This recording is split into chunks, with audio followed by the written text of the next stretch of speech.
永續與傳承，由日常到文化，我哋用小確幸聯繫人同生活。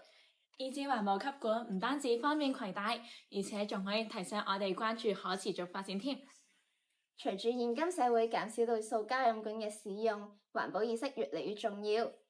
E 支飲管唔單止係飲品嘅伴侶，仲係我哋對環境嘅承諾。跟住落嚟就到咗我哋嘅漂染鎖匙扣啦。漂染技術嘅鎖匙扣有咩咁特別啊？我哋呢個鎖匙扣所用到嘅漂染技術屬於非物質文化遺產，每出一個整出嚟嘅圖案都係獨一無二㗎。我哋仲可以俾顧客親身體驗製作過程，製作出屬於佢哋獨一無二嘅圖案。最後就到咗我哋嘅王牌產品咖啡豆手鏈啦。咖啡豆手鏈點整㗎？佢係用我哋收集返嚟嘅過期咖啡豆製作而成嘅，每一條都係獨一無二㗎。我哋用咗唔同嘅水晶去搭配，客人仲可以定製自己鍾意嘅顏色添。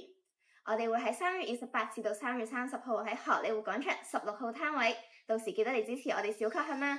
拜拜。